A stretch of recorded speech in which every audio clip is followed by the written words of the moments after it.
Nope. Yep, there it goes. Woo!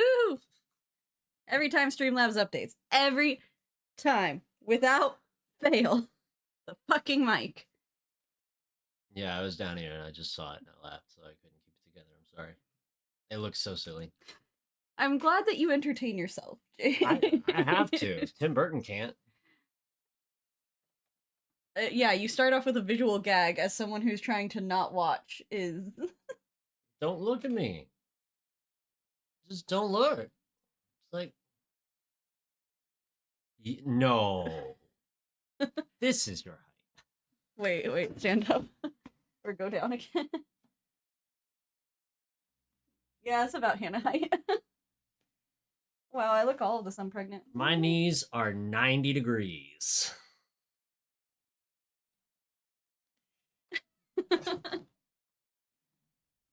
You just got so tall. I unfolded. If you unfold, you're not in frame if you stand that close to the desk. Don't worry, someday we'll have standing desks. That's my water. What you said to... You told me to go get a water. This one's mine. Do I get one of yours?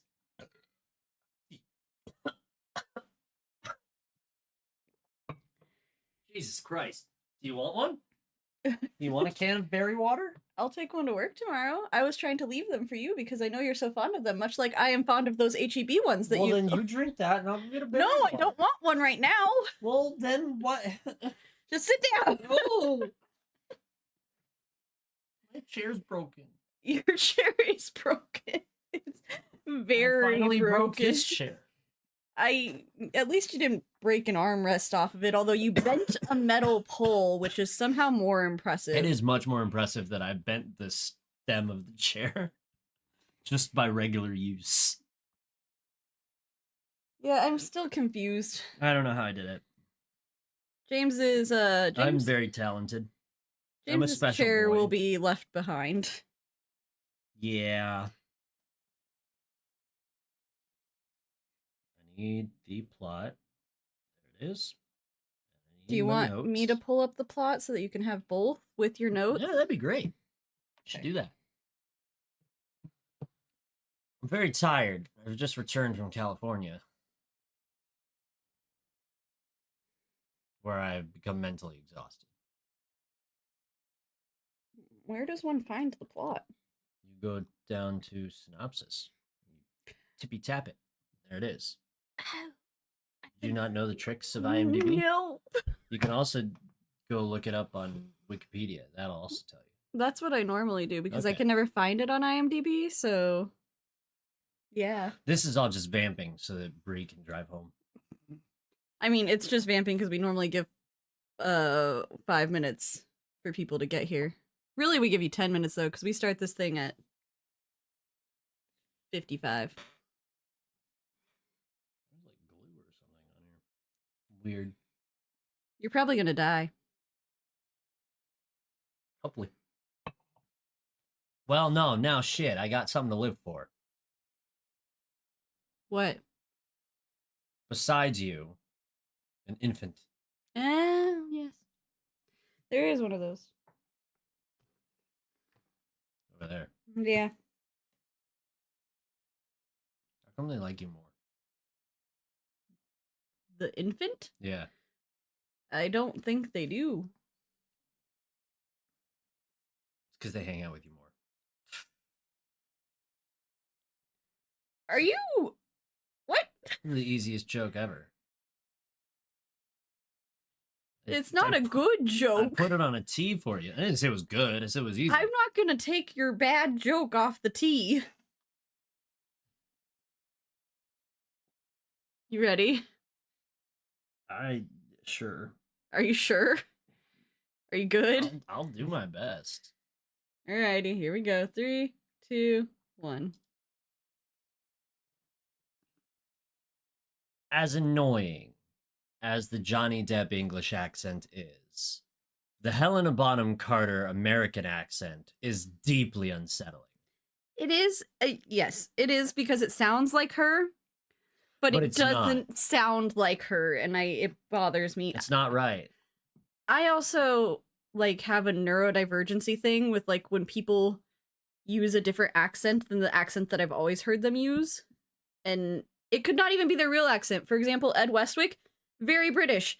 I heard him as Chuck Bass first for like 6 seasons, and the first time I ever heard him speak with a British accent, my brain like broke in two. So, yeah. You also just don't like Matthew McConaughey's voice, but that's because you're a hater. Yeah. If you're new here, I'm America, and I don't like Matthew McConaughey. For no good reason. Not a single good reason. And that's James. And I do like Matthew McConaughey. For all the good reasons. And we watched Dark Shadows this time, finishing, officially, James's Tim Burton gauntlet. We're ending on high notes here. What was the last one? The last Tim Burton was Corpse Bride, which was not high notes. Oh, yeah. Corpse Bride was piss poor. What was the one before that, though? Because I liked one we watched recently. Edward Scissorhands. Yeah, Scissorhands. And before that, really, you're going back and forth, because before that was James and the Giant Peach. So really, you're just jumping between, like, really bad. The worst or the best. There is no middle ground, really. Anyways, this one's fucking Dark Shadows, which is based off a TV series from the 60s called Dark Shadows. Good job, James. It is not affiliated with The Things We Do in the Shadows, I believe is the name of the show. The show you adore and you don't know the name of? I've watched like 2 episodes of it. I just think it's hilarious. When you first told me about the show, though, I did think that it was affiliated because it sounded so similar, and in a lot of ways it kind of is. Yeah, it's just vampires existing in the modern day. Yeah.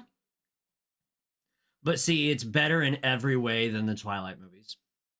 Which one, the TV show or the movie? Yes. Both are better. Both are better. Both are better. You mean to tell me that I'm supposed to take Twilight seriously when no one ever goes, man, those whole-ass adults seem like they're a little too old to be in high school perpetually. They've looked the same since freshman year. That's fucking strange. Why can they hit baseballs so far? No one sees them play baseball, James. That's why they go to the field and they only play during thunderstorms. Shut up. That movie's, all of them, they were all fucking bad. They're all bad. There have good moments. No. There's a good sequence in the last movie, and then they're like, just kidding, fuck you. Oh, the fight. Yeah. I was like, what are you talking about? There's one good sequence, and it's the one time there's a proper fight. And for the rest, and they even gave you a vampire sex scene. Just like you get in this movie. And you know what? This movie's was better. I'll give you that one. And you know why? Because Johnny Depp was in this one. Okay, They're the same fucking scene. If Johnny Depp had been in Twilight, would you like the Twilight movies more? Well, I don't know, maybe. Who would you cast Johnny Depp as in Twilight then? Oh god, the fucking dad. Carlisle, no. No, Charlie. Oh, Charlie. I was like, Yeah. It can't be Carlisle. No, Charlie. Peter Facinelli did such a good job as Carlisle. I would cast him as Argo. I'd cast him in the Volturi. Oh, that'd be great. Yeah, him as the Volturi leader. Yeah. I don't know. Right now, I think Matt Berry just needs to be cast in everything. I wish he was in this movie as a vampire. Oh, that's that guy that you like. Yeah. I was like, what are you talking about? I became a vampire to suck blood and to fuck forever. Such a fucking good show. God damn it. All right, so Let's talk about Dark Shadows. Let's talk about Dark Shadows. We talked a lot about Twilight. We talked a lot about what we do in the shadows, and Dark Shadows. I have your little synopsis Okay, so for you. we lead the movie off with narration from Johnny Depp in his mediocre English accent, and just you immediately go, "Is that Jack Sparrow?" Because he's only got the one. He's only got one British accent, and it's not that good. But it is distinguished. Not distinguished. It's distinguishable. Yeah, it's only Johnny Depp sounds like that. Yep. No one else does. I mean, and he does it for Sweeney Todd, too. He does Yep. that same accent. Yep. It's It's just Johnny Depp, but kind of British. It's Jack Sparrow in variation. It's Jack Sparrow in different levels of being emo. True. So he's a kid born in Liverpool prior to the establishment of America as a country. And then his family moves to Maine to start a fishing business. And they sort of build it from the ground up, and they get extremely wealthy, and they take 15 years to build a house. Yeah, it's a long time to build a house. But in fairness, with how big that house is, I think that's an acceptable amount of time to build something so extravagant. I mean, did you see all the detailed hand carved stuff in that house? All that wood carving? Yeah, but it would just suck to live in a house that's like constantly under construction. Yeah. But then when it's not under construction anymore, it's the most glorious thing you ever saw. I don't know about the most glorious thing I've ever saw, but All right, well, when you're done mumbling about how it's not glorious, there's also a child named Angelique who's obsessed with this boy from like from the beginning of time. yeah, from like early childhood onward. And that obsession prevails as they both go to America at the same time.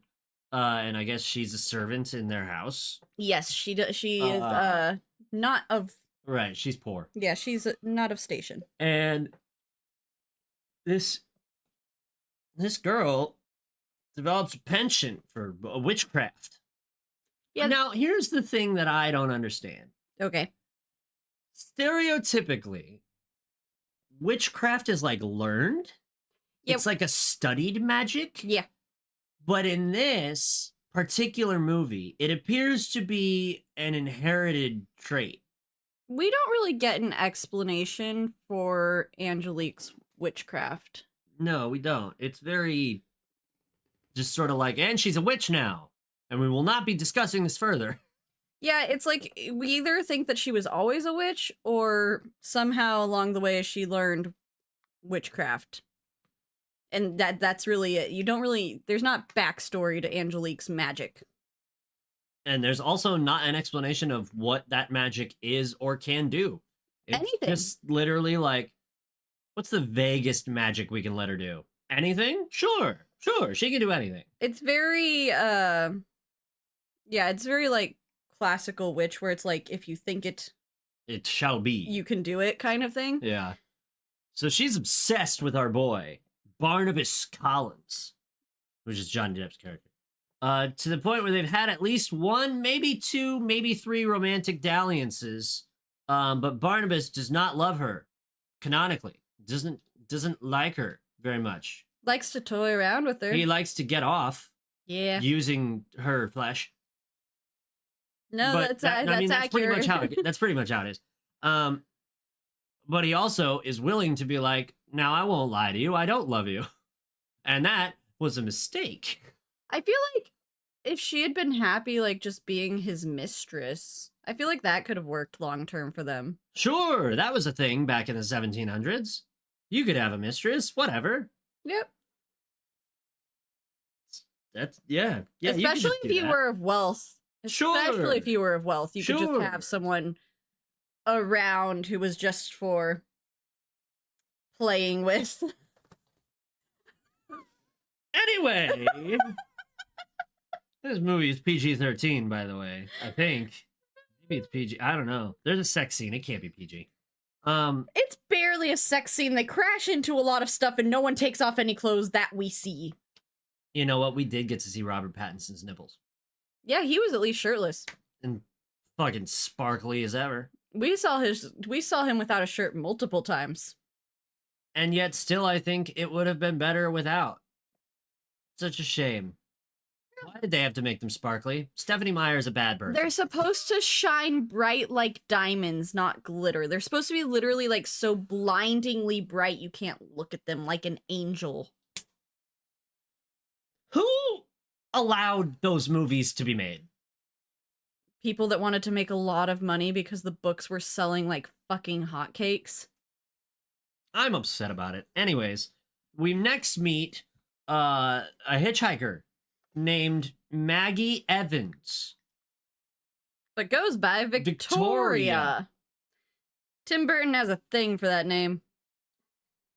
I think it gives him a little chub every time it's mentioned. Oh my god.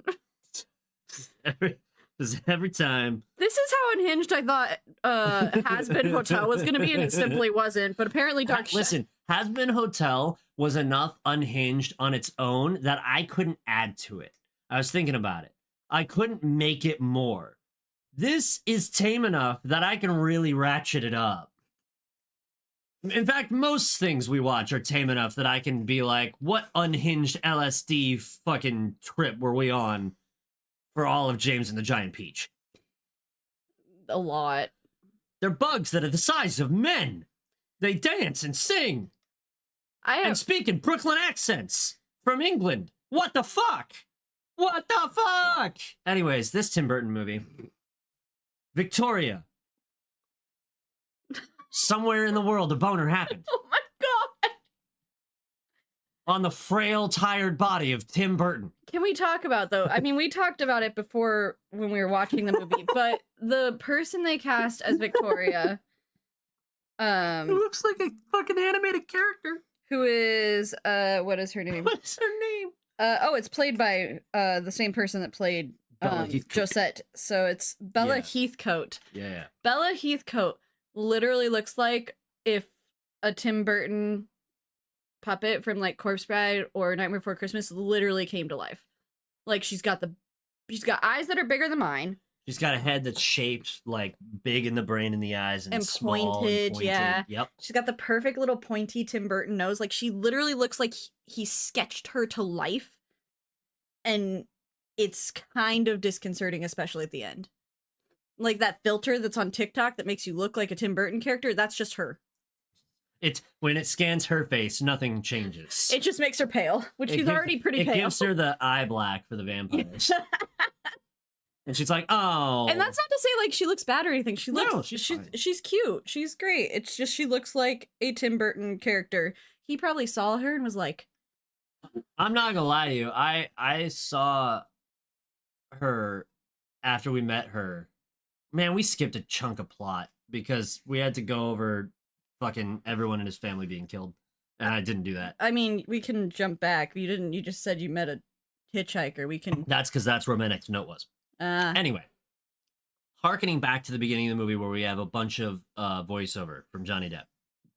He basically goes through the story of his family moving to America, establishing a fishing empire, taking 15 years to build a house, and then rejecting the romantic advances of Angelique, the maid, but not rejecting. Like, they're still fucking, but he's not into, like, feelings. So, that's the way that's going. And she gets big mad about it. So big mad that she kills his parents, curses his lady love to kill herself jumping off a cliff, and then makes him a vampire so she can torment him for eternity. Yes. And honestly, that's a bit much. I don't know. Women do crazy shit. Yeah, but that's like 4 crazy shits. I mean, if I was a witch, You do 4 crazy shits? there are some people I could think of that I would like to exact some revenge upon. Especially, like, okay, because if you think We gotta about... start going to church again. No, if you think about it when she was, like, younger, so, like, you're in your young... Especially because he was trying to get married, so she would have been, like, in her teens. They would have been young. 15, 16, 17. Yeah. When you're volatile, have a million hormones raging around your tiny, angsty body. And so... And you can look as unhinged as Eva Green can look on any given day. If I was in high school and I was a witch, there would probably be some people that I would have set a curse upon, is all I am saying. So you're saying you'd have done a diet carry. Oh, yeah. The Kmart carry. I would have just done secret care. I'd be like Angelique. I'd do it in secret. Death Note, but carry. Yeah. Oh, I don't open the Death Note can, because there are a lot of things I agree with Light on about Death Note. So yes. Listen, if I had that notebook, you wouldn't know I had it, but there'd be signs. Yep. It's that same fucking TikTok sound. If I was a millionaire, I wouldn't tell anyone, but there would be signs. Oh yeah, if I won the lottery, I wouldn't tell anyone, but I'd be... Yeah, no, same thing. I would tell no one, but there'd be signs if I had that notebook. Anyways, this movie, we're never gonna fucking talk about it, I swear. Flash Angelique kills everyone, curses him to be a vampire, and then turns the townsfolk against him, buries him alive in chains in the woods for 200 years. Well, then 196 years specifically. And then we meet Victoria. And then we meet Victoria. In 1972. And she has backstory and lore we'll get to probably episode 2, because it's sort of in the back half of the movie. But a plot twist there that I really didn't see coming. Anyways, she is applying to a job to be a governess. I didn't know that was a thing, even in the 70s. It's just a fancy word for nanny. Right. I mean, that's what Julie Andrews' character was in Sound of Music. There's a governess. And technically also, wouldn't that be what her character was in Mary Poppins? No, that's a nanny. Governesses also do school. Like, they teach. Like, they're like... Mary Poppins is a better teacher than what's her other face but she from was the World War II. She was hired to specifically be a nanny. All right. Not a governess. Anyways. I think. Now you got me questioning. You got me questioning my thoughts. We got to get into the nitty gritty here. What is governess? Anyways, Victoria is going to be apply for this governess job at the Collinswood Manor, which is in disrepair, as the family has really come undone. A governess is a woman employed to teach children in a private household. We just have Google. I don't know why we didn't fucking do that a moment ago. So it is just school. Less nanny, more school. Yeah, so a nanny is someone who does, like, the caretaking, and a governess is someone who teaches. All right, so anyways, she's applying for the job. Right, and she gets there, and Jackie Earle Haley is there, and we love him. And he's sort of like the groundskeeper, I guess. And the only, like, servant. Like, he cooks, and and he's the most intoxicated person on screen at any given moment, besides Dr. Hoffman, who is Helena Bonham Carter. My note just says this new chick is a vampire for sure, because I saw her face, and her face is the Tim Burton face, so I was like, that's a vampire. They really set it up weird, because they just make it, they make it sound like she is there, because we don't know anything about her till later. They make it sound like she has some knowledge about the Collinses and everything. That it's a really good sort of misleading thing. It's not really red herring, because it's not the plot, but it's definitely something that takes you by surprise. And you kind of just keep in the back of your mind the whole time of, like, she knows more than she's letting on. She just doesn't. Which is actually not true at all. She doesn't know more than she's letting on. She's just, like, fucking around. I mean, she definitely has psychic abilities and was led there by a ghost. Well, yeah, but I mean, she doesn't know anything about the Collinses. No. Inside, after arriving and being greeted by Jackie Earle Haley, we see the other servant, who's Mrs. Johnson, I think, and she's polishing a candlestick with a piece of ham, which I thought was very funny. She's also ancient. She is ancient. She's then introduced to the matriarch of the household, who is, I don't even remember her name. Elizabeth. Elizabeth? Mm-hmm. Elizabeth, played by Michelle Pfeiffer, who just does a pretty good job, honestly, commanding that sort of role. She's a really good matriarch, and Michelle Pfeiffer has aged like fine wine. Yeah, like fine wine. She... Different, but, like, good. Yeah, like, she goes through different phases of being attractive. Like, she went from, like, the Catwoman phase, and then has just, like, gradually aged, and now she's kind of, at least in this movie, like, gives off very MILF vibes. Like, she's still very attractive, but she's not super young anymore. All right, cool. I didn't know you were trying to get a piece. Shit. I'm not, because I don't like older people. No, not like that way. Like, I'm not. Wait a minute. I'm not attracted to older people. I mean, fuck the elderly, am I right? Not even elderly. Like, I'm the opposite of Leonardo DiCaprio. Like, anyone over a certain age is just no. No, that is Leonardo DiCaprio. Wait, that's his thing. It's like, I mean, his limit's pretty low, but, like, that's kind of his thing. Never mind. Yeah, I'm just. If you were the reverse, you'd be like, give me some of that. Fair enough. Okay. Toronto. Me and Leonardo DiCaprio shared the same thing, I guess. Somebody get this woman a 25-year-old. No, that's too young.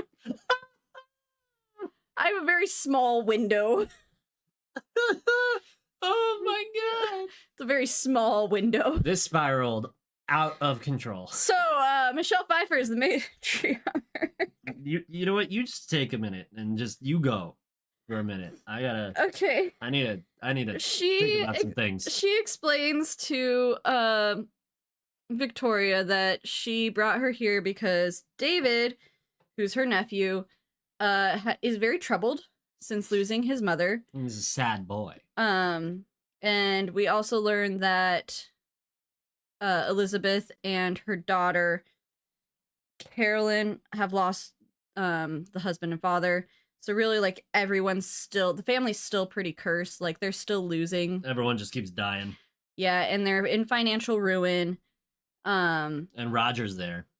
And That sack of Roger's shit. that David's dad, who is like A real piece of shit. the worst dad ever. My But- note about him says Roger sucks wieners. They believe that David's lost his mind because he appears to talk to his mom still. So they go through the whole process of introducing Victoria to everyone, and then they have dinner. And then after, I don't know if you have any notes about dinner or anything. I mean, they just straight up make a masturbation joke.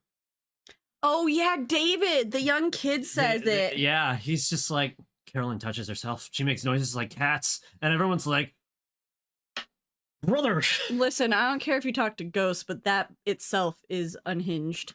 Dog, you gotta... Those are inside thoughts. We keep those to ourselves. And they've also brought on Dr. Hoffman, who is A drunk. she's a drunk, but also A MILF. a psychotherapist who is there to help David, that they hired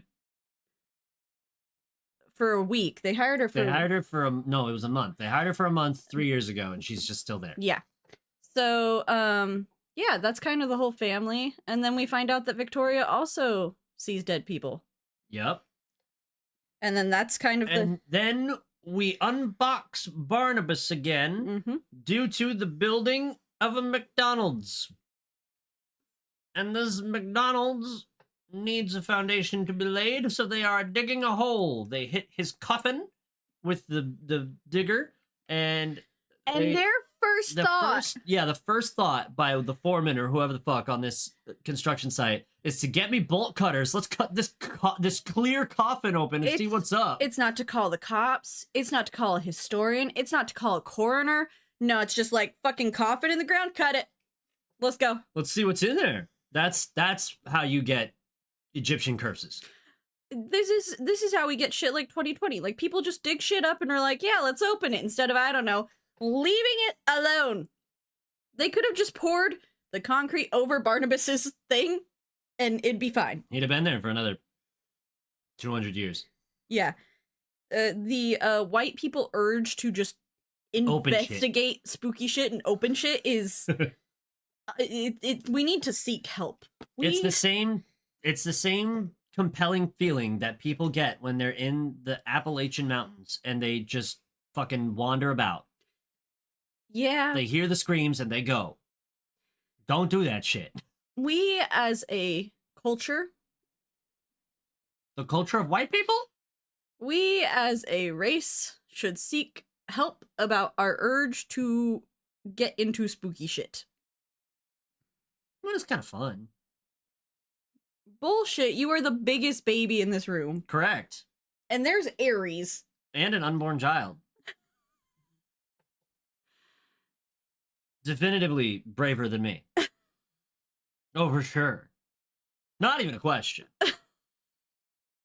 James hates spooky shit. I hate spooky shit so much. That's why there's not very many scary things on this podcast. I don't think actually we have a single scary movie. Have we watched a horror movie? No, they're also all fucking bad. So, like, if we do and I have to take notes about it, I'm gonna get fucking technical. All right. So the construction They pop workers... it open, everyone gets murdered because Barnabas, that boy is thirsty. He been hungry for 200 years. And he would like something to drink. and there just happened to be a bunch of blood-filled construction workers out and about. And then we get a lovely sequence where Tim Burton went to Johnny and he said, now pretend you've been in a box for 200 years and you don't know what's going on, and go about the town. And so he does. And it's great visual comedy. I don't even think there's fucking dialogue. There's a little bit like when he's talking about the lights, and he thinks the McDonald's is like Mephistopheles. Yeah, Mephistopheles isn't even Satan's real name. He there's bit lines here and there that are worthy of a chuckle. He makes his way all the way to the Collinswood Manor, where he runs into Jackie Earle Haley's character, who is drunk and fondling pumpkins. And literally, though, he just kneels down by one and goes, hello, pumpkin. And he's just touching on it. It's fucking gross. This movie is, like, oddly pervasive. Like, almost too much. It's so much that if you were, like, a young kid, it wouldn't even go over your head. Yeah, it's like, oh, this is uncomfortable. So he does a little mind trick. He does we established the rules of vampires here. Sunlight burns them. What else? They don't have reflections. No They're very reflections. classic vampires. And they have he mind has control. mind control. Yes. So he mind controls Jackie Earle Haley, and he's like, you're my new minion. Get me cleaned up from all this blood, and then let's take me inside and show me around. So they do that. He meets he meets the kids first, actually, and they're like, this guy's fucking weird, which is true. And then he meets Michelle Pfeiffer, and they converse for a little while, and Michelle Pfeiffer thinks he's like there to steal their money or something, like they have any. And he's like, no, I'm going to give you so much money. And she's going to try to kill him with this like gold feather knife that she has behind her back, and he's just not fazed at all. And she does not kill him. Nah, because he shows her money. He shows her money, proves he is a vampire, and they set about the second stage of the movie, which is to rebuild the Collins family name, basically. Yeah. The next day, I will say, though, Elizabeth gives him, she's like, hey, let's keep this secret that you're a fucking vampire between us. Does not keep that shit secret. He is bad. But that's all she tells him. She doesn't give him, like, they don't come up with, like, a backstory. Yep. They don't do any prep work. She says, hey, maybe don't mention, like, XYZ. She just keeps, like, trying to redirect every stupid thing he says. And it's just so dumb, because, like, the first thing you should have done upon handshaking this business deal has been like, okay, we need to figure out a story for why you're here and what you're doing here and how we're going to keep this, like, ruse going. Yeah, ruse. How are we going to keep this going? And they just don't, and they just sort of bullshit it as much as they can, which is, honestly, it's kind of funny. And then we find out Angelique is fucking still around and kicking. Yeah. And she runs Angel Bay, which is the fucking new, well, not new, but the prevailing fishing empire in Collinswood. Yeah, because her whole... Collinsport? Her Collinswood is the house. Right. Her whole shtick is really just... She only has a one-track mind, and that's just to take out all the Collinses forever. Because she has nothing better to do with her time. But also do it, like, slow enough that she gets to enjoy her eternity, because she also doesn't age or die. So, yeah, she really just kind of drags out the family torture forever. One thing I don't understand about this movie is how, if he was put into the box, does he have descendants? Because his parents died. I don't know, and they don't explain. Okay. It's confusing, and I do not care for it. Carry on. Unless more Collins has arrived from England to, like, live there. Maybe. Which there could be. I don't know. So someone tells Angelique about the murders from the other night, and they tell her where it was, and she goes, "What the fuck?" And then she displays some very Donald Trumpian behavior and gets into the crime scene, and just is like looking around at it, polluting it for sure just by being there. And she obviously knows this is where she buried Barnabas all those fucking years ago, and so she goes up to the Collinswood house, and converses with Barnabas for a hot minute, and they almost do a fuck, but then they don't, and she wounds him with sunlight when he threatens her. And my note in there was, you could have killed her 3 times. He could have killed her a lot of times. If there's one thing about Barnabas, that motherfucker is horny. Any woman could run his shit, man. Any woman. He is a bottom and a sub. But also, he must have good dick. I mean, he's guts to. Because everyone wants it. To keep her on the hook, too, for, like, centuries, like, that has to be phenomenal. The best. Phenomenal. Like, it has to be. And she can be in charge of it if she wants to. My God. No wonder she's got such a fucking power trip. Yeah. And no wonder, like, the rest of the movie happens. So, the driving engine in this movie, if you will, is that everyone wants to fuck Barnabas. Every woman wants to fuck Barnabas. And it really just, like, that's the prevailing fucking plot driver. Yeah. There's not really anything else. I don't think Elizabeth wants to, I mean, because they're very distant relatives. Yeah, well, they're related. But she does, like, still use her... Manipulates. Yeah, she manipulates him with womanly charm. Yeah, she manipulates his ass, too. Like... And when I say that, it's not, like, in a sexual way. No. She's just like, I see what you're about. And I want you to know that I see what you're about. So, and also, I would like you to use what you're about to help me. Help the family. Help the family. Help the family. I will say that she's very driven by family. Like, yes, and so is he. She cares about both those kids. So, not so much her brother, but. So, she hurts him, and so Barnabas takes it upon himself to do a montage of fixing up the family business. And the house. And the house, with his treasure trove of fortunes that were hidden behind a cabinet.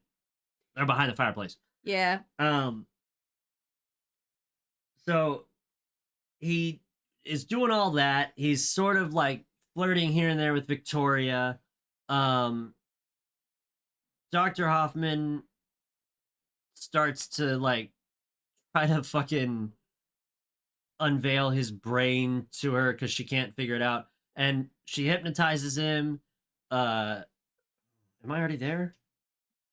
Oh, yeah. Yeah, she discovers his secret. She hypnotizes him, and he reveals that he's a vampire and all that shit, and he just keeps repeating the same story over and over again to the point that she believes it. And then she goes and yells at what's-her-face, Michelle Pfeiffer, who's like... Elizabeth, yes. I don't remember any characters' names, honestly.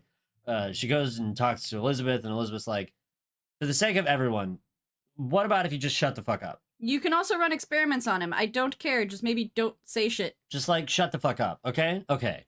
And so the experiment she's going to run on him is she is trying to steal his blood to make herself a vampire. Under the ruse of using her blood to make him human. They're just doing a bunch of blood transfusions. Right. Which is just, I mean, logically, that doesn't even track. Using vampire blood to make yourself a vampire, that makes sense logically. Using human blood to make a vampire human, that does not track logically. Yeah, but again, she convinces him through a mind-blowing blowjob that this is going to work. Yeah. And he doesn't question it because he's kind of stupid. Well, yeah, Barnabas isn't exactly the smartest guy, but also, every time an important decision needs to happen, all his blood is not in his brain. That is true. Anytime he needs to make a really sound judgment call, He is being there's seduced. some woman doing something to him, and his whatever blood he's got in his vampire body, it ain't in his mind. It's elsewhere, performing, as it were. So where were we? The hippies. Let's wrap this episode with the hippies, because it's going to go very quickly after that. Yeah, because he tries to seek dating advice from... Right, he talks to Carolyn about how to woo Victoria. And Carolyn's like, you gotta stop being so fucking weird. Maybe go hang out with, like, normal people. Oh, I didn't even mention Christopher Lee is in this movie for, like, 10 minutes. Like 10 seconds. 35 seconds, yeah. Where even did I write that? Oh, it's after the reveal yourself tiny songstress line. This movie's funny, okay? This movie has, like, 35, 40 truly funny moments in it. Unlike a lot of Tim Burton movies, where there's supposed to be a funny moment, but because he's such a strange and damaged mind, it's not funny, and it's like, oh. This movie's funny. Funny. And it should be touted as such. Count Dooku's in it. It ages poorly. And then we try to get the vampire high with the hippies. Now... It ages poorly because... It ages poorly because... He says you're 15. No husband? Fucking floozy. You should do something before your womb shrivels up. Yeah, it was like, ooh, let's... I mean, that's part of the joke, but ooh. So, we go to the hippies, because he doesn't get sound dating advice from Carolyn. And everyone in the hippie commune is stoned to shit, except him. And except thinks Barnabas. that he is talking, like, poetry. Right. I mean, he sounds like Shakespeare, but he's not. And he's fucking he tells them all this stuff, and they're explaining the concept of, like, proper love and the way things ought to be in relationships nowadays, man. There's always some there's also some really good lines in there about, like, how this war is going to be the last war, and lol, oops. All this stuff, and it's really topical and funny in the hippie circle. As on the nose as it can possibly be. Yes. So after he receives all the advice, he goes, very regrettably, I will have to kill all of you. And then he does, but then does not dispose of their corpses. Nope. Properly. As they are found later. Yep. So he has to feed, and the rest of the movie is like, it's like a stone rolling down a hill. It picks up a ton of speed, and then there's 4 plot twists that you do not, well, there's only 2 that you really don't see coming. 3 if we're counting Victoria. But that will all, are you fine? Yeah. To do another, to call it and do the second one? Because it really just starts to kick off. Yeah, And no, for the this is a major- good stopping For point. the majority of the first half of the movie, it's a lot of, like, visual stuff. The storytelling is done very visually. There's not a lot of dialogue. It's not thick with plot. It's like, this is how things are going. These are who the characters are. This is how Barnabas is interacting with the world. Yeah, we're establishing all kinds of everything. So yeah, that's where we'll wrap the first episode, and then we'll jump into the runaway freight train that is the second half of the movie. This is why I'm sitting in a chair like this. This is why it's broken. Yeah, we know. And by my knees are up here. I mean, I said that's why I'm gonna get you the ADHD chair for your next one, because you need it's supposed to be like this, and it's not. You need something that you can. Oh no. You need. I think it's getting worse. It is. Oh no. I need don't to stop. I need to stop. I don't know if the chair will last much During longer. the summer. Yeah. We'll see. No, I'm gonna get you the 8. I gotta figure something out for you. The last one was too weak. I didn't get the reinforced steel. This one, I got reinforced steel, but apparently I didn't get one that can withstand various sitting positions. So now I need to figure out a new chair for you. I will find the perfect gaming chair for James. Someday. Eventually. Just not right now, apparently. Alright, it's time to vote. We also finished Fallout, so we'll be doing a Fallout episode sometime. Probably not this week because we have to get ready to go to Mexico. True. But if we do have time, we'll do it this week. But time to vote on a new movie. And Green Gorilla is not here to influence it, so do with that information what you will. We've got your choices tonight will be the new Wonka movie, because there's not really a way to say that. The new Mean Girls movie. And then we got Dune Part 2, because that just came out for rent on Amazon, and we did the first one, so we might as well make me endure the other one. And then the new Mary Poppins. Lots of like remakes on here this week. Not intentional, just kind of how it happened. Alright. Do with that information what you will. We'll be back in like 5-ish minutes.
I knew the minute I put that damn movie on there, it would get voted. What damn movie? Dune. Oh, you mean we have to go watch it? We gotta go watch part 2. Well, it's still in theaters, so I guess we could go watch it at Alamo. Well, no, it's on. You can rent it on Amazon Prime now. Huh. That's the only reason I put it on there is because I saw it was on Amazon Prime. Oh. I better confirm that though. If not, Wonka gets it. Hang on. I thought it was, but now you're making me question everything that I know and love. Hannah got bored with Dune Part I didn't like Dune Part 1. There's a whole episode about it. 1. About how much I did not like it. Yeah, Dune Part 2, rent or buy. Interesting. So, yeah, alright, fuck it. Y'all want to torture me? I didn't even have time to write it on the list. That's how new that information was. Alright, well, Doom Part 2. Oh, I know exactly who it was. I know exactly who to blame. I don't need help or information. I know exactly the minute I put it on here and you guys were in chat, I knew exactly what movie we were going to be watching. I knew it before I even told y'all. I knew the minute I put Doom Part 2 on that list, it was going to get chosen.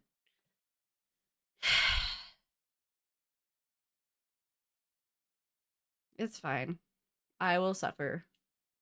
I will watch the stupid sand movie. The second one. The stupid sand movie. I heard it was good. I mean, but also I heard the first one was good, but I heard the second one was better. But also I didn't enjoy the first one, so... And I hate Zendaya. Although she's really good in Euphoria, I will say that. I don't mind watching her in Euphoria, but she's also a really unlikable character in Euphoria, so maybe that's why. You pick actors and actresses, and you're just like, what about fuck you? Okay, Zendaya, I have reason. Well, yeah, isn't Zendaya- she a pain in the ass on Yeah, set? she's an absolute bitch. So... Tom Holland seems to like her. Save project. Dark Shadows. But one. I'm for you guys are gonna watch it because you're forcing me to watch it. Okay, well you have 2 weeks from today. Probably. We have some episodes backed up in case we need to. Has Been Hotel episode 1 just dropped today. Has Been Hotel episode 2 will be out next week. So we've got some next week, meaning like next Monday or no, it'll be like Tuesday, Wednesday. It'll be like Tuesday or Wednesday before. Maybe I'll pre-upload it. Maybe that would make more sense. I'll on put a it out Thursday. Thursday night before we leave on Friday. Yeah, that makes more sense. Yeah. We better fucking do that. Or it's all fucked. Otherwise, the schedule of uploading gets real weird. It's either a little early or stupid fucking late. It wouldn't be the first time that we've had to do a double drop on episodes, but it doesn't make sense to do a part 2, part 1 double drop. May as well put out the whole damn thing. All right. Anyways. Oh, dark shadows, dark shadows. The shadows are dark, and roll credits, and Alice Cooper's in the movie. All right. Do you need the... Please, thank you, just in case. Okay, do you want to hold it? Yeah, sure. Because I feel like I was not helping you last time. You weren't, but that's okay. I was holding it here and trying eventually, to scroll. Eventually, I was looking at it. I'm like, well, where are you now? Okay. All right. Well, I'm not helping anymore. James has both phones. Here we go. 3, 2, 1. So did you know that in the 60s, if you talked to ghosts, your parents would send you to the asylum where you would be straitjacketed and locked in a room and then have electricity jolted through your brain in order to try and revitalize you to be a normal functioning member of society, or to perform medicinal experiments upon you. Not only did I know that, but there are far less reasons that people were sent to the insane asylum in the 60s. Just saying. So that's what happened to Maggie Evans, AKA Victoria, the living Winters. the living Tim Burton character. Hi, this is CityWavesCinema. That's America. This is James. We're talking about Dark Shadows. That's enough of that. Now, Okay. for no reason, Maggie Evans always had the ghost of Josette, Barnabas's long-lost love, as her companion. A fact that she reveals to Barnabas at a ball that Barnabas throws. I don't even know if she reveals that it's Josette. I just think she was like, nah, I saw ghosts, bro. They locked me away. It says Josette. Oh, it says that she tells him it? It says Josette, yeah. Well, I know that it is Josette, but I don't think she tells him. Probably doesn't tell him that it's Josette. Yeah, I don't think she does, but it is Josette, and Josette's the one that tells her about the job and like guides her. She wants Barnabas to be happy. There are questions and they will not be answered at this time. Nah, they really were thinking they were gonna have a sequel, so. And they didn't. Oopsies. So at this ball, they acquire one Alice Cooper to be the Alice Cooper. The Alice Cooper to be the night's entertainment, and he does a marvelous job. And there's a great joke about when he's talking to Carolyn. Oh, pardon me. When Barnabas is talking to Carolyn about Alice Cooper, he goes, "I seem to remember an Alice Cooper from my youth," which is a joke about history because there was a young woman named Alice Cooper back in the day who was tried of witchcraft and killed. So that's a thing. At the ball, he discovers Roger, David's dad, stealing money, banging a hooker, and ignoring his son's needs. Yeah. And he has that nice intimate moment with Victoria while a honest to goodness jaw-dropping Eva Green. That dress is phenomenal. That dress works for her hard. It's such a pretty dress. It works for her hard. I would murder to have that dress and also look like her in that dress, because that dress would not look good on my body type.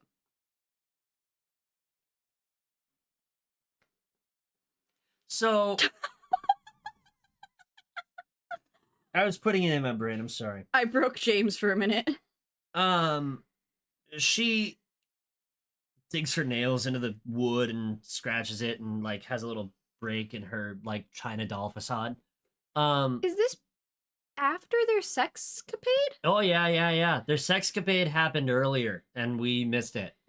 Their sexcapade happens before the hippie commune. We just kind of skipped over we talked about the sexcapade. Yeah, we talked about the sexcapade. Not really anything happens during the sexcapade She seduced him and he was like, "No, fuck you anyway."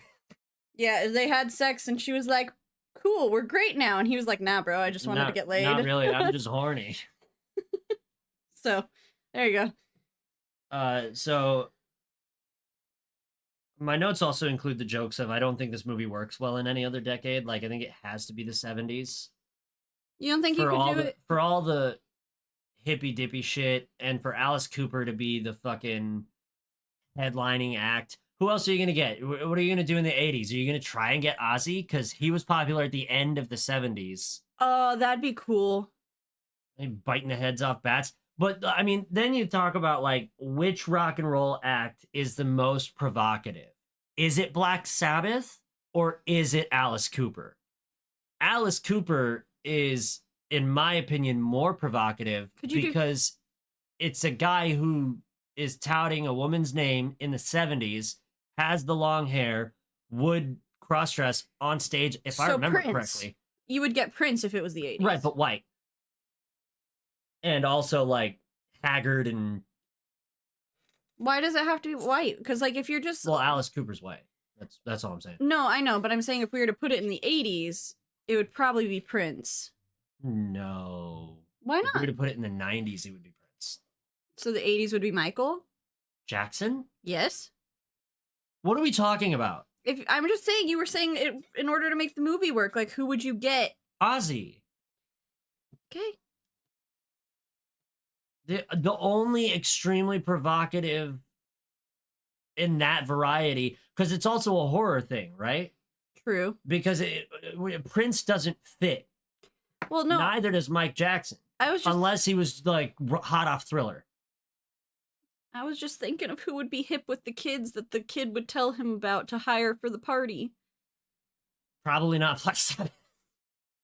I mean, probably not. Either way, the movie is great because 70s. So Victoria tells Barnabas about her devastating existence. They kiss. Angelique is watching and he gets pissed off. And we rinse, wash, and repeat because that's what happened the last time. And then shit kicks off. The next day, Barnabas figures out that Dr. Hoffman has been infusing his vampire blood into her and, in a fiery rage, kills her immediately.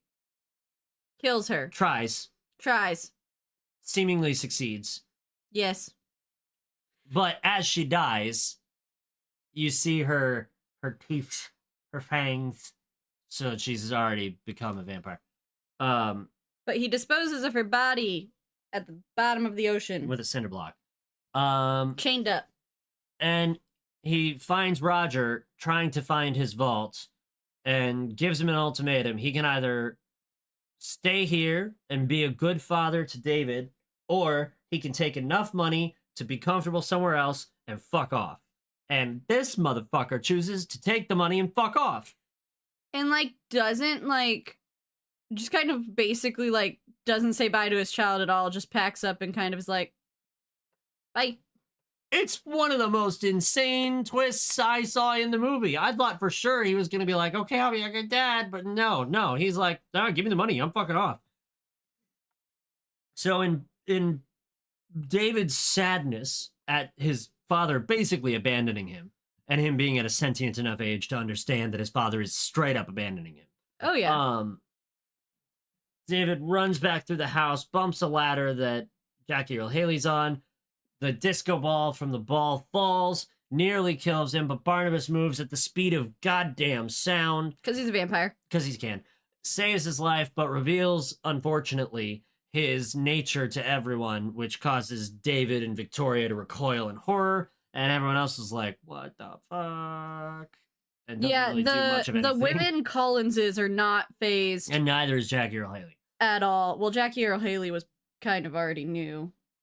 Yeah, fair. Because he'd been kind of spelled. Also, in missing the sexcapade with Angelique from earlier, I missed my maximum Riz joke.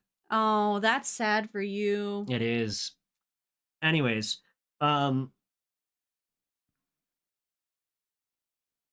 the fuck, Roger? The twist I was prepared for. Right. So, Barnabas decides that now is the time to go bother Angelique and try to get him to reverse, or try to get her to reverse his curse. And she won't do it. She proposes to him that they join forces, and he says, "You can kiss my ass." And so she locks him back in the box again, chains him up, puts him in a box, takes his body to the Collins's tomb. Crypt. Yeah, it's a crypt. It is. And as she does that, she does some witchcraft, causes the Collins cannery that they had just built up to pop some gas hoses, spark some electricity, and blow it the fuck up. Scurries off with him, then comes back after disposing of his body, threatening him again, and leaving her underwear on his face, which we watch her take off. The movie is like, every couple minutes, there's just a more erotic thing that happens than the few minutes before. And you go, is this a movie for children? What is this? I'm very confused. The Tim Burton movie. Are any Tim Burton movies really for children? So I'm strongly convinced no, because he's twisted and fucked up. And everything that happens in his movies is twisted and fucked up, even the ones I like. The biggest one I could probably give you is Nightmare Before Christmas. That's close, because it's Christmas. But even then, there's some, like, imagery in there that I would probably say would probably leave some children Scarred. scarred. Oh, yeah. All the bugs inside Oogie Boogie. Ew. Yeah, see? You did a shiver, and that's one of your favorites. Yeah, but I also just don't like bugs. It's all inside his burlap skin, wiggling around. What even is Oogie Boogie? Is he a sentient corporeal being that just is possessing all these bugs to move around his body in the shape of a burlap sack, like Patrick fucking Star? What's the whole thing? Oogie Boogie looks like Patrick Star. Okay, I got really confused where we jumped from corporeal sack of bugs to Patrick Star. Like, there was not enough of a train there Right, for me. but let's think about, for a moment, to not talk about Dark Shadows. The guy who brought us James and the Giant Peach also brought us a corporeal burlap sack of bugs that resembles a starfish and runs a haunted gambling casino under his house. Yes. What the fuck is wrong with this man? What happened to him when he was a child? I mean, Who hurt Tim Burton? bullies in school. Well, those sacks of shit. Like, he told us about it during... Right, he told us in Edward Scissorhands. Yeah, in Edward Scissorhands, he told us exactly what fucking happened to his ass. Suburbia. And literally, being an emo kid before being emo was cool really is what did Tim Burton in. And then he said... Oh, man, that makes you a poser. Then he said, I will make emo content for these emo children, and they will resonate with it. And that's his whole career. And then he was like, I really like Tim Burton, and now everyone needs to fuck Jack Sparrow. I fucking lost the plot. Yeah, I don't know where you went, but Let's not think about it. I don't know where it went. We were talking about Tim Burton making emo shit, and then you were talking about Jack Sparrow, and I don't... Just having maximum riz. That's all it is. Oh my god. This movie's just Jack Sparrow with maximum riz. You really just are trying to jam your maximum If I say it reason enough into- times. You're just trying to jam that joke in there. It was so good when you said it. Right, because I said it to you, and you were like, don't say that on the show. And I was like, I have to. Now you can't, because you're just so far gone, and now you're trying to shove it in places it doesn't belong, and you're just losing it. Losing it, my guy. Honestly, the amount of sexual content in this movie feels like they were trying to jam too much of it in where it didn't belong. That's what she said. Boo. Boo. Boo and fart. Fuck off. All right, Jesus Christ. carry on. We light the place on fire, we throw panties on his face. And then Right. Oh my god. that's where we left off, in case you were wondering. So then David rescues Barnabas from the fucking crypt and asks him, why do you have ladies' underwear on your face? 'Cause He we needed to point it out. He also gets a bonding moment, because David was traumatized, and he's like, Barnabas is like, how did you find me? He's like, my mom told me. You probably think I'm crazy too. And he's like, no, I don't. I do not think you're crazy. So, Very specifically, do not feel you are crazy. So then, Angelique goes back into the town where the fire brigade has responded to the large fire at the cannery, and she shows up and she has a recording from her meeting with Barnabas where he admitted to killing the fucking workmen and the hippies, and she really ticks every box on the fucking Gone Girl method of destroying someone. oh yeah. She Gone Girls the shit out of them. I would love a universe where those two meet. That'd be great. No. Yeah. No. A Yeah. witch and a psychopath? Like a team up, like one of those old Scooby-Doo specials. Listen, Gone Girl would have been a great movie for this show if you hadn't made me watch it when we were dating. Yeah. That movie's fucked up. Yeah. Front to back. It made me appreciate Ben Affleck as an actor. You ever seen Black Swan? No. I can make you watch that one. I don't know what that is. Is that ballet movie? Yeah, with Mila Kunis in it. Right. And Natalie Portman. And don't they do weird shit in that movie. It's like oddly erotic, if I recall correctly. Kind of like a lot of the fucking movies we end up watching. That says something about my psyche, doesn't it? I don't know. We both sat there when Eva Green walked into that ballroom with that dress on, and we were like, God damn. She is wearing the shit out of that dress. And that was correct. Anyways, reset. Back to the burning cannery. She's framed. She hasn't even really framed. He did the murder. Yeah, she she just has a taped confession of it. Showcased to everyone that he did the murder. And that they're harboring a murderer. Right. So, for that, obviously they must be arrested. So, a whole angry mob chases Jackie Earle Haley out of the square and up to the house. We all get there. The full moon is blasting. The fucking Barnabas has already arrived at the house, and It's there's very, a like, showdown. It's a very old school monster movie at this point. Like, Yeah, the there's a townsfolk mob. arrive. There's practically pitchforks and shit. And then the sheriff is telling Elizabeth that he needs everyone to come downtown, and Barnabas comes out and he's like, I'll go with you willingly, as long as none of my family are harmed. And Angelique is like shaken for the first time because she's like, I buried that motherfucker. How is he here? But that bitch is coming with me is his next line. Right. And then he says, you're coming with me. And then he starts cracking her fucking skin.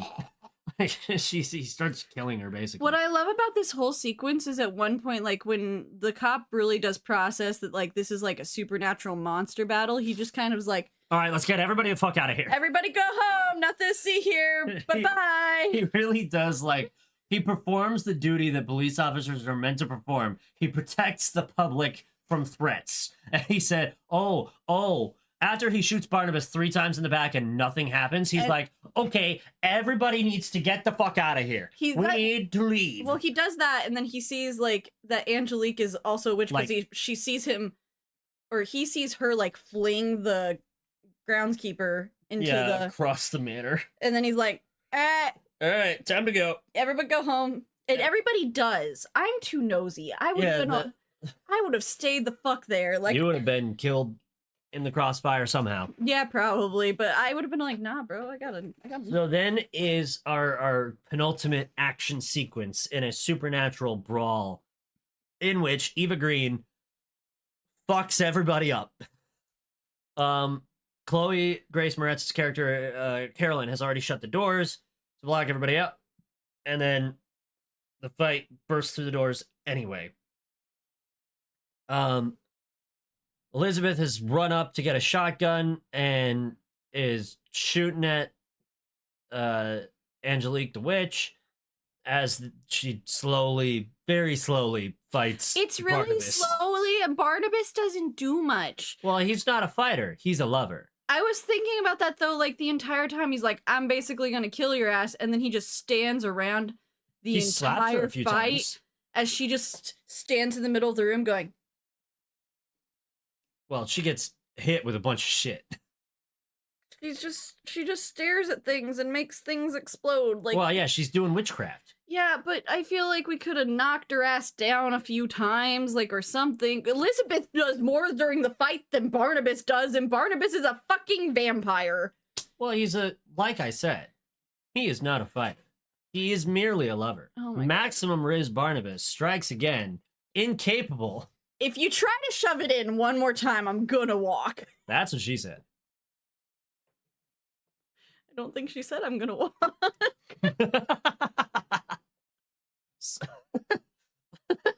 What is this show? It's really coming undone at the seams.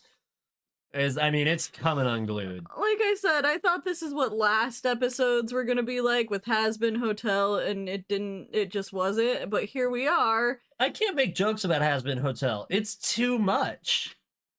How do you joke about it? All you can do is quote it because it's already reached its maximum joke potential. It's so good. It's true. It has You all can't add to it. No. It's already exceeded capacity. It's so well written and so good. You're right. You can't really make jokes about it because they already make all the jokes Right. for you. I didn't fucking take notes. How was I supposed to do anything about that show? It was literally just the best. So in this movie, I was able to take notes. I wrote jokes. Maximum Riz Barnabas. Yes, Maximum Riz Barnabas stands and does nothing during the fucking fight. Then Carolyn reveals herself to be a werewolf, and she's mad. Which is another twist I didn't see coming. So there's that. Also, Angelique has told Barnabas that she cursed Victoria to go fling herself off that same cliff. She also told Elizabeth that she's the one that sent the werewolf to bite Carolyn in her crib. Yeah. Which we never even fucking heard about in the beginning of the movie. I feel like there's a lot of backstory to this. Also, Liz didn't even know that Carolyn was a werewolf. Yeah, okay. I had questions about that because, okay, the whole thing is she sent the werewolf to bite Liz in the crib. So at some point, while Liz was like a toddler and not full, or when Carolyn was like a toddler and not fully in like control of her self, because toddlers just aren't, she was somehow still able to keep it a fucking secret that she's a werewolf? Listen, I'm not going to say the back half plot points are well written in this movie. It feels very much, I mean, like I said, it goes so fast. Like, shit happens, boom, boom, boom, boom, boom, boom, boom, boom, boom. There's not, like, build up to plot points anymore. The first half of the movie is very good about establishing exactly what's going on before a plot point happens.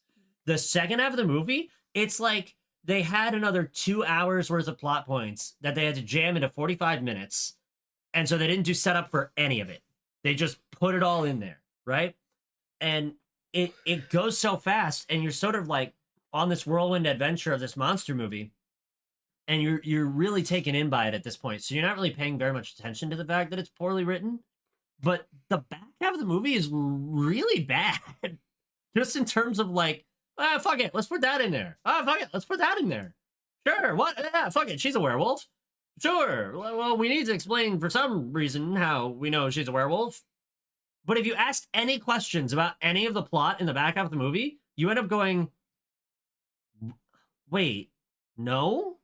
How? No?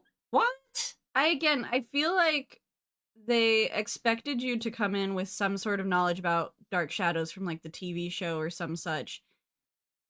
Because there's a lot of background story that I feel like you're missing. Or they were really thinking it's very clear that they were thinking they were going to get that sequel. And they were like, we'll explain it later. Don't worry about it right now. Let it be like an insane thing that happens and draws them into the next movie. And then that just didn't happen. So now we just have a movie where we have lots of questions and no answers. That's pretty much it, yeah. At the end of the fight, the house is on fire. You missed David summoning his... No. That's what I'm building okay. to. The house catches on fire. David threatens Angelique. Because and she at this goes, point... I'll kill you first. Yeah, at this point, Carolyn's been incapacitated. Elizabeth doesn't have a gun and is, like, mourning her daughter. Well, she's not dead, but she's, like, tending to her daughter. Yeah, and Barnabas is trapped by a statue. An angel statue or mermaid statue. Some statue has Barnabas, and he's doing the Dracula where his like hands are outstretched and it's like making a little bow tie about his neck and shoulders. And so the only one available at this point is David. The child, the orphan, whose mother was killed by Angelique, as she says in her villain monologue. Yeah, she sent the werewolf to bite Carolyn. She fucking killed David's mom. She killed Elizabeth's husband. She just really been fucking up this family for generations slowly. It's her favorite thing to do. Yeah, it's very much like a cat, like toying with their like food, like just very slowly killing this family for very 200 rude. Years. Very rude. Get another hobby. Fuck. Honestly, well, she did fishing. No, she did that to get back at the Collinses too and take over their entire business and just slowly bleed them dry money-wise. She was very good at it. Anyways, David threatens her and she goes, what could you possibly do to me? You child, you bastard. And David goes, not me, my mom. And like looks past her and Angelique turns around and looks into the hallway where there's a spooky, scary glow coming from the background. And then a poltergeist that looks an awful lot like a woman appears and she shrieks and the whole house goes, which for the audio listener, I just sort of shook my arms about and made noise because how do you explain what happened? Please refer back to the Haunted Mansion episode 3 episodes ago because that's basically about as much as happened. She just kind of flies down the hallway and goes, and that's it.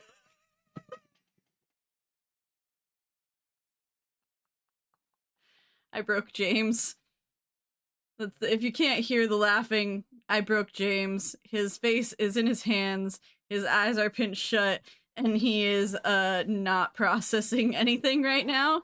And I'm just talking so that there's not dead audio space as James comes to terms with the sound and motion that I made.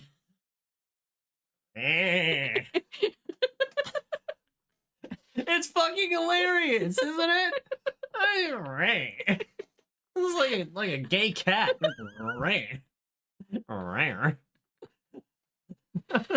my Is god. that how you describe this poltergeist bitch you shriek that attacks Angelique? It's just a rare. Right.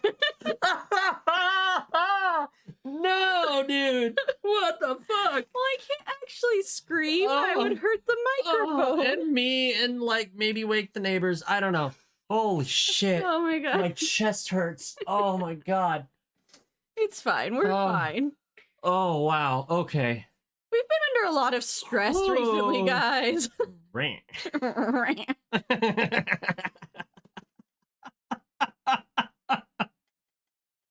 Oh my god. Okay. Oh.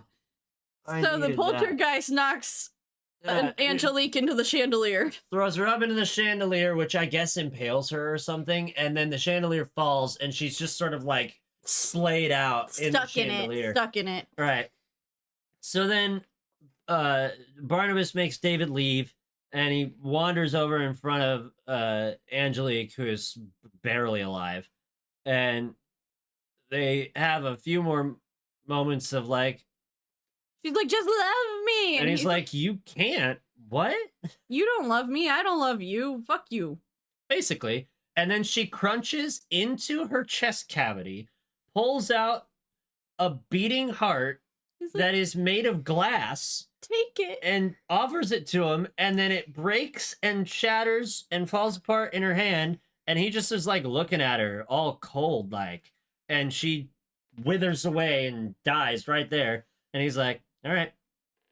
And then he leaves. He goes upstairs to go find Victoria because he didn't listen. He's not a good listener. Well, he learns from his mistakes though. He does learn from his mistakes. So he goes to find Victoria. She's not upstairs. The Banshee is telling David that Victoria's going to Widow's Hill. And he tells that to Barnabas. Barnabas runs all the way out there, gets there in time, doesn't stop like he did with Josette, gets there, grabs her, stops her from falling, and she's like, she basically like, he's like, instant manipulates him. Yeah, like in a moment. He's like, I didn't lose you, and she's like, no, you already lost me because we can't be together because like you're a vampire and I'm not. And he's like, I'm not gonna curse you the way I've been cursed. And she's like, all right then, bitch, fucking bye. And like, and she just jumps off the cliff. And so like an actual insane person. His choice is to either let his love die again or to jump down there and bite her ass before she hits the fucking rocks. And so he jumps down there, bites her ass before she hits the rocks. And this completes her full transformation into the perfect Tim Burton character. She was in an asylum. She escaped. She changed her name, acted completely normal, saw ghosts, got cursed, tried to kill herself, almost killed herself, and got turned into a vampire. Where she drops into this pale-faced, dark-eyed, big-eyed Tim Burton character. And that's the end of the Dark Shadows movie. No, because we have that flash to the bottom of the ocean. Where Helena Bonham Carter opens her eyes, because as we knew, she was a vampire before she got tossed in the ocean. Yeah. And then they never made another one. No. And then everyone had a falling out, so we're not going to get another one. Yeah, now all those people with the... It's because too many of them slept with each other. I mean, Johnny Depp's dealing with all Johnny Depp shit, like his recovery from post-Amber Heard. Tim Burton and Helena Bonham Carter no longer are married. Sad day. I mean, they already lived in separate houses, so I'm not sure how healthy that marriage was, but still was rooting for him. I was rooting for the two weird kids to last together. And yeah. That's how the movie ends. I was deeply entertained by this movie. The back half's writing does not hold up upon examination or questioning at all. It is not great. It is funny though. It has. Oh, it's got some. I funnies. enjoyed it a lot more this time watching it than I did the first time I saw it. Right. Because there were just some better lines in there that I don't think I was paying attention to the first time. Reveal yourself, tiny songstress. And yeah, so it's not as bad as I remember it. It's still not one of my favorite Tim Burton movies. I'd place it in my top 3. So it's this one, Edward Scissorhands, and Nightmare. Okay, I'll take Nightmare. I'll take one win. It's the most approachable Tim Burton movie. So what about Sweeney Todd? Because I know you didn't. I know you didn't hate. Sweeney I was like, I know Todd. you didn't hate Sweeney Todd. I liked Sweeney Todd. We just never watched it on podcasts. Right, we never watched it for the show. No, that was another one I made you watch when we were dating. Of all the Tim Burton movies to make me watch, Sweeney Todd. I made you watch Nightmare Before Christmas, and I made you watch Sweeney Todd. I think if I were to rate them, the ones that I enjoyed, probably number 1 would be Scissorhands. Number 2 would be Sweeney Todd. Number 3 would be Nightmare, and number 4 would be Dark Shadows. What about Sleepy Hollow? Didn't care for it. Okay. I mean, it's not like as demented as all the other Tim Burton movies, but it's like meh. Alice in Wonderland? Deeply unenjoyable. Okay. We know how you feel about James and the Giant Peach. Horrible, horrible drug trip. And Corpse Bride. Horrible, horrible movie. just a front to back bad, and a front to cinema. Alrighty. I'm trying to think of other ones that you and I have both watched together, but I think that kind of all of them, isn't it? I don't know. I'm really looking at we have some. There's some Tim Burton stands out here in this chat right now. Yeah, so I'm looking at them to try to make me think of more Tim Burton movies, but those are really all the ones that I care about. Those are like the big lettered ones. Yeah. No, I think honestly I agree with your list. Other than I'm not a huge fan of Edward Scissorhands or Dark Shadows, but they're the most cohesive and put together plots. I think Scissorhands is. I was like, I don't think you can consider this cohesive. No, I mean the front half is. The back half's really out of whack. Yeah. So no. Okay. Well, you've completed your Tim Burton gauntlet, James. Hallelujah, amen. I don't think there's time to make you watch sci-fi dog shit. I was like, I don't think there's a single other Tim Burton movie that we can feasibly put on this list because we've already seen it. So you need to watch Anchorman. You need to watch some movies that you like that make your brain angry.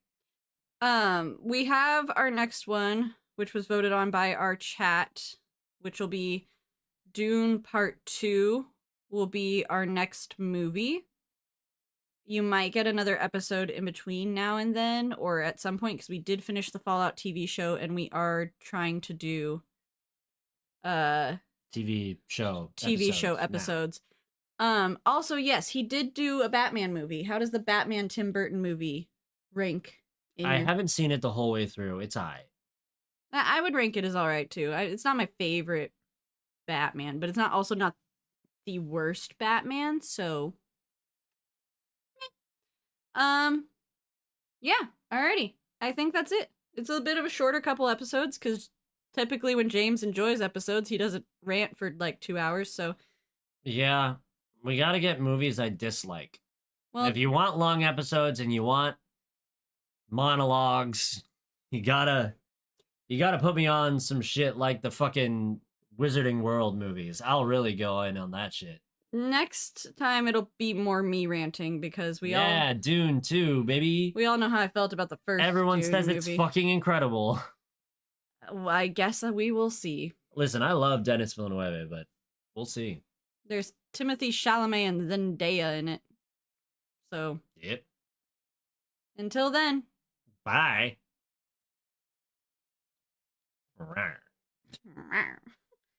That's gonna go right up there with like the walk and slap and the crab dance of fucking unhinged fucking moments from this podcast. Oh my god. I saw you do it here. I have no idea what it looked like there. I can't wait to go back in the video and watch it happen in real time from a different angle.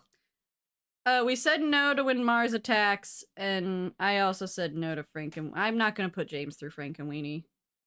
What happens in Frankenweenie? It's just of all the, it's not it's an eh. If you're gonna talk about stop motion Tim Burton, which I don't even know if it's full stop motion at that point, it's just eh. I'm not gonna make you watch bad Tim Burton movies, she said as she made you watch movies that you didn't. Winona Ryder's in it. Martin Short's in it. Frankenweenie? Yeah. Yeah, no, it's got a good cast. It's just meh. No, Tom Kenny's in it. Yeah. He's SpongeBob. I know who Tom Kenny is. Okay. I'm not saying eh to Tom Kenny. I'm still saying eh to Frankenweenie. Alright. Yeah. That kind of wraps it up for us. We are going to continue to be busy, so you're probably only going to see us for CityWavesCinema here in the foreseeable future. There is a game I want James to play, but we're going to need to do a lot of research into even if we can make that game happen. But there is a new Bendy, apparently. It's just a trailer, though. No, but there's eventually going to be a Bendy 3. Which is fucking sick. Coming out. Those games were sick. So you'll at least get to see James be scared eventually. But I'm not, like I said last time, I'm not making promises of when we're going to stream anymore on like regular City Waves because it just doesn't happen, and then I feel insane amounts of guilt. See, even Brie agrees. Frankenweenie's just like eh. Nothing eh. It's like the second Alice in Wonderland. Actually, it's probably better than the second Alice in Wonderland, but yeah. So, until Fallout and or Dune Part 2, we will see you all later. Fallout's a great show, by the way. Oh yeah, I don't know how much bad we're gonna have to. It's gonna be like Has Been Hotel. We're just gonna kind of talk about the plot because there's not. I really have many critiques about Fallout. I don't think I have any critiques. It's so good. I mean, there's a lot. It's a lot to process, and there's some confusing things that maybe we can illuminate on because we did watch that whole entire timeline video. But true. Yeah, I really enjoyed Fallout, and I did not enjoy, as you know if you've been on this channel a long time, I didn't stay awake for most of the Fallout game that we played, and we didn't finish it. Also, Fallout's cursed on this channel, so I'm curious to see. Every time we try to play a fucking Fallout game, I'm curious to see. The fucking game tries to kill our computer. Yeah, every single time we try to do anything with Fallout, everything breaks. So I'm curious to see if we try to record a Fallout TV episode, if shit just breaks. But we will see you all eventually sometime in the near distant present future. Have a good time. Good night, I love you.